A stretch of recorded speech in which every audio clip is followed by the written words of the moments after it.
करियौन बाधा निवारण हे गणपति गिरजा के लालन। करियौन बाधा निवारण हे गणपति गिरजा के लालन।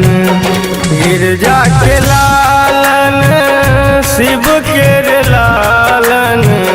गिरजा के लालन शिव के लालन।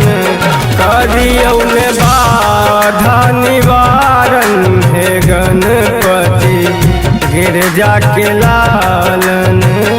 करियौन बाधा निवारण हे गणपति गिरजा के लालन।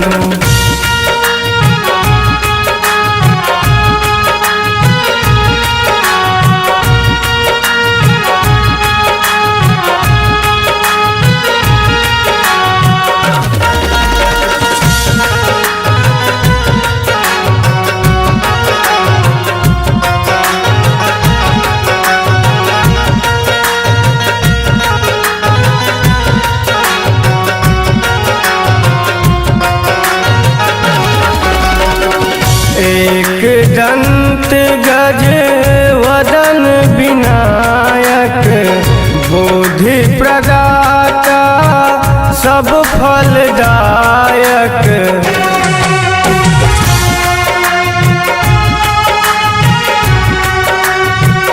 एक दंत गज वदन विनायक बुद्धि प्रदाता सब फलदायक।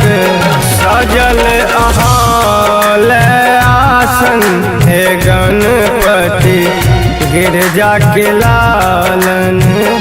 करियौन बाधा निवारण हे गणपति गिरजा के लालन।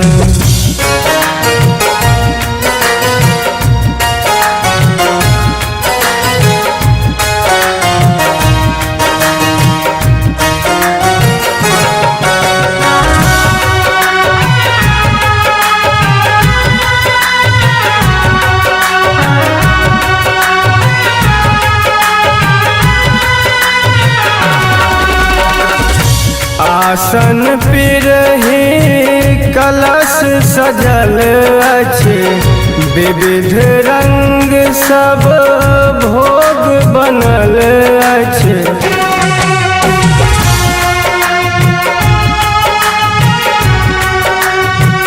आसन पिरहि कलश सजल अछि विविध रंग सब भोग बनल अछि।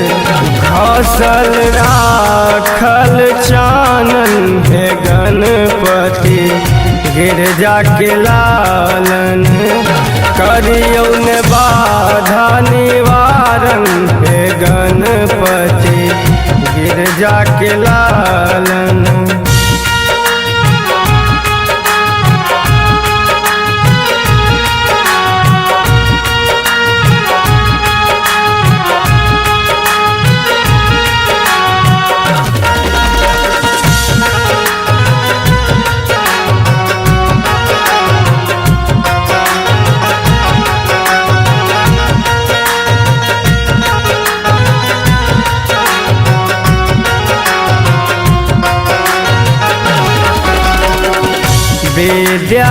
विद्यावारिधि बुद्धि बतैछि बाधा संकट दूर करैछि।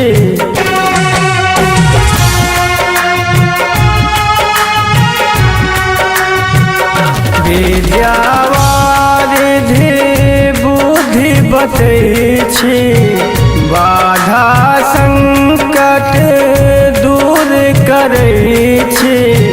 हरब कलेश गजानन हे गणपति गिरजा के लालन। करियौन बाधा निवारण हे गणपति गिरजा के लालन।